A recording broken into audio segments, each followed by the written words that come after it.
नमस्कार दोस्तों, स्वागत है आपका जैन इन्वेस्टर्स यूट्यूब चैनल में। आज हम एक ऐसी कंपनी का स्टॉक देखने वाले हैं जिसके पीछे नाहर ग्रुप जैसे बड़े ग्रुप का सपोर्ट है दोस्तों। इस कंपनी के शेयर ने पिछले एक साल में भारी उतार चढ़ाव के बावजूद अपने इन्वेस्टर्स के इन्वेस्टमेंट को लगभग 3.5 गुना से भी ज्यादा बढ़ा दिया है दोस्तों। यही नहीं, कोरोना के लो लेवल से अगर बात कर ले दोस्तों, तो इस शेयर की कीमतों में 9 गुना से भी ज्यादा की बढ़ोतरी देखने को मिल चुकी है। तो आइए जल्दी से नजर डालेंगे Nahar Capitals and financial services limited के शेयर के बारे में, उनके बिजनेस के बारे में। पिछले 6 महीनों की बात कर ले तो इस शेयर ने अपने इन्वेस्टर्स को लगभग 38% का रिटर्न दिया है। पिछले 2 से 3 महीनों में से चल रही भारी उथल पुथल के वजह से इस शेयर की कीमतें पिछले एक महीने में लगभग 12% से नीचे आ चुकी है। लेकिन पिछले एक हफ्ते की बात कर ले तो इस शेयर की कीमतों में काफी हलचल देखने को मिल रही है और ये 10% से ज्यादा उछल चुका है दोस्तों।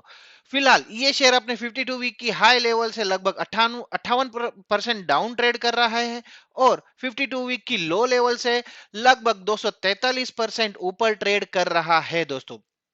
अब जब मार्केट के सेंटिमेंट सुधर रहे हैं तो ये शेयर फिर से एक बार सुर्खियों में है और इस पर चला आ रहा बुलिश सेंटिमेंट फिर से एक बार इसे अप ले जाने के लिए तैयार दिखाई दे रहा है दोस्तों।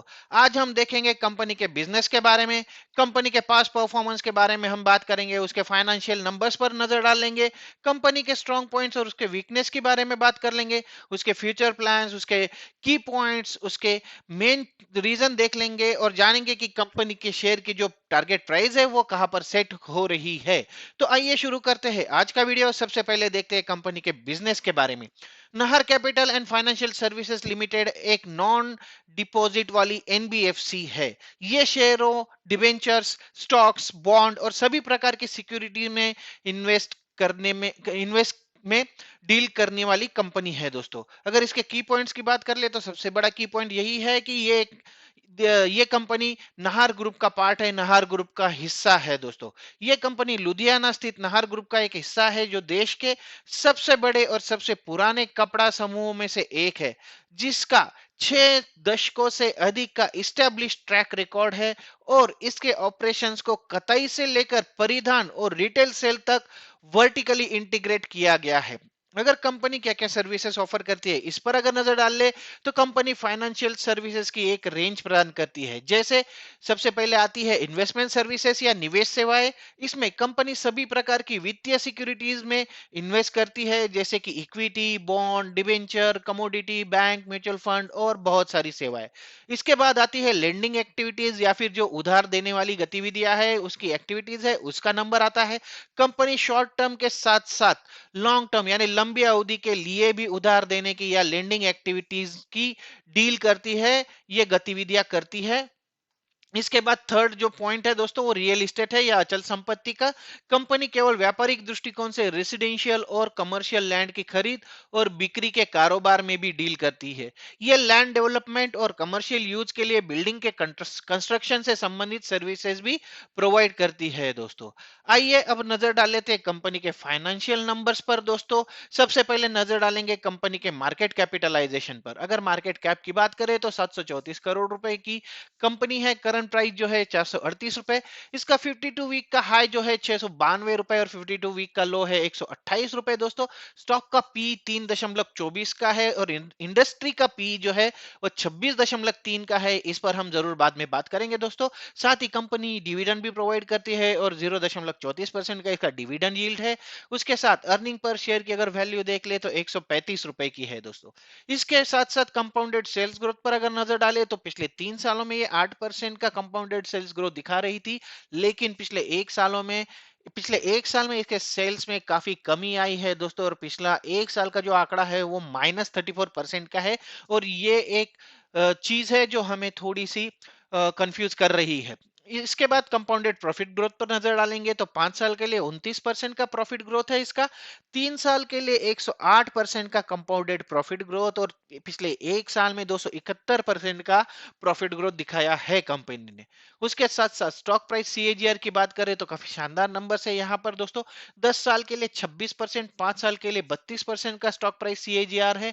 पिछले 3 सालों में 71% और पिछले एक साल में जैसे मैंने बताया कि इसने 3 गुना से भी ज्यादा कर कर दिया है तो 236% का स्टॉक प्राइस सीएजीआर का नंबर दिखा रही है Nahar capital Nahar capital and financial services company. Return on equity की बात कर ले तो 5 साल में 7%, 3 साल में 9%, लेकिन पिछला एक साल काफी अच्छा रहा है, 17% का नंबर दिखा रही है कंपनी। अब कंपनी के क्वार्टरली प्रॉफिट पर नजर डाले तो मार्च 2021 में कंपनी को 37 करोड़ रुपए का प्रॉफिट हुआ था, जो दिसंबर 2021 में 71 करोड़ रुपए था, और मार्च 2022 में 41 करोड़ रुपए का कंपनी को नेट प्रॉफिट हुआ है। अगर ईयरली प्रॉफिट की बात कर ले, ये तो क्वार्टरली के आंकड़े थे दोस्तों, ईयरली प्रॉफिट की बात कर ले तो मार्च 2020 में खत्म हुए साल में कंपनी को 4 करोड़ का प्रॉफिट था। मार्च 2021 में ये बढ़कर हो चुका था 61 करोड़ रुपए, मतलब लगभग 15 गुना हो चुका था। और उसके बाद मार्च 2022 के अगर आंकड़े देखें तो 226 करोड़ रुपए का प्रॉफिट दिखा रही है कंपनी, मतलब लगभग 4 गुना हो चुका है पिछले एक साल में कंपनी का प्रॉफिट। साथ ही देखते हैं कि फॉरेन इन्वेस्टर्स का इस पर क्या क्या राय है, उनका क्या मतलब उनकी क्या स्टेक है। तो सितंबर 2021 में जहां 0.11% का फॉरेन इन्वेस्टर्स का हिस्सा था, वो दिसंबर 2021 में बढ़कर 0.15 हो चुका था, और मार्च 2022 में 0.38% का स्टेक था फॉरेन इन्वेस्टर्स का। इसके साथ साथ कंपनी के रिवेन्यू जनरेशन पर, उसके रिवेन्यू ब्रेकअप पर अभी नजर डाल लेते हैं दोस्तों। तो कंपनी जो इंटरेस्ट कमाती है उससे उसका जो इनकम होता है वो टोटल रिवेन्यू का 30% है। उसके बाद डिविडेंड से जो इनकम होता है वो 21% का है। रेंटल इनकम इनका है 14%। Net gain on fair value changes है इनका 28% का।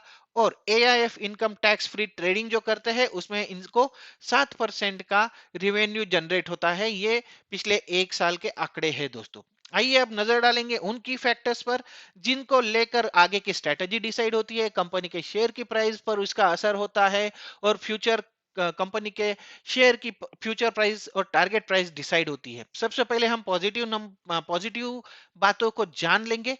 कंपनी पर जो कर्जा है दोस्तों उसमें लगातार कमी होती जा रही है। पिछले साल के आंकड़ों के अनुसार कंपनी पर सिर्फ 45 करोड़ रुपए का कर्जा बचा हुआ था। कंपनी का स्टॉक बुक वैल्यू जो था वो कंपनी जो है उसका स्टॉक बुक वैल्यू से 0.47 टाइम्स की प्राइस पर ट्रेड कर रहा है। तो काफी रीजनेबल रेट पर ये स्टॉक अभी भी अवेलेबल है उसके प्रॉफिट के हिसाब से, उसके कंपनी वैल्यू के हिसाब से दोस्तों। और कंपनी ने पिछले 5 सालों के लिए अच्छा प्रॉफिट ग्रोथ दिखाया है। अगर परसेंटेज में बात कर ले तो लगभग 29.19 का सीएजीआर दिखा रही है कंपनी पिछले 5 सालों के लिए प्रॉफिट में। अब उसके इन्वेस्टमेंट पर एक नजर डाल लेते हैं दोस्तों। तो मार्च तक कंपनी का कुल इन्वेस्टमेंट 1013 करोड़ रुपए था, जिनमें से प्रमुख investments associates Nahar spinning mills limited और नाहर पॉलीफिल्म्स लिमिटेड में इसने इन्वेस्टमेंट की कर रखी है दोस्तों। अकेले नाहर पॉलीफिल्म्स लिमिटेड में कंपनी का लगभग 40% का इन्वेस्टमेंट है। और जैसा कि मेरा पिछला एक वीडियो अगर आप देखेंगे तो नाहर पॉलीफिल्म्स काफी जबरदस्त परफॉर्म कर रही है दोस्तों। और ऐसे ही कुछ आंकड़े हैं उसके भी जहां पर उसका 7 गुना 8 गुना प्रॉफिट बढ़ चुका है, शेयर की प्राइस भी लगभग 7 से 8 गुना हो चुकी है पिछले एक साल में। वो वीडियो आपको जरूर देखना चाहिए दोस्तों। साथ ही नाहर पॉली फिल्म्स के साथ साथ कंपनी का म्यूचुअल फंड में भी 20% का हिस्सा है या फिर इन्वेस्टमेंट है। उसके साथ प्रेफरेंस शेयर जो है उसमें 9% का हिस्सा है। लिस्टेड इक्विटी शेयर में कंपनी ने 13% का इन्वेस्टमेंट कर रखा है, और बाकी जो 10% बचता है लगभग वो बॉन्ड और एआईएफ में है। इसके साथ साथ कंपनी के कुछ निगेटिव पॉइंट्स है उससे भी मैं आपको अवगत कराना चाहूंगा दोस्तों। तो कंपनी के पिछले 5 सालों का जो सेल्स ग्रोथ के आंकड़े हैं वो काफी खराब है दोस्तों, अच्छे नहीं है। और ये लगभग 0% से भी थोड़ा कम है, -19% का आंकड़ा दिखाया है पिछले 5 सालों का ग्रोथ का। इसके बाद सेल्स ग्रोथ का पिछले 3 सालों का आरओई जो अगर देखे तो वो जरा कम रहा है दोस्तों इंडस्ट्री स्टैंडर्ड्स के हिसाब से। ये सिर्फ 9.34% का रहा है, जो इंडस्ट्री स्टैंडर्ड से काफी कम है। साथ ही कंपनी की अर्निंग्स में लगभग 285 करोड़ रुपए जो है वो अदर इनकम शामिल है। तो ये इनके ऑपरेशन से या फिर इनके कस्टमर बेस से नहीं आ रहा है दोस्तों, ये अदर इनकम है। ठीक है, तो ये 3 पॉइंट है जो एक नेगेटिविटी की ओर इशारा करते हैं। तो हमने इस कंपनी के बारे में सारी पॉजिटिव बातें देखी दोस्तों, उसके साथ-साथ नेगेटिव बातों पर भी नज़र डाल ली।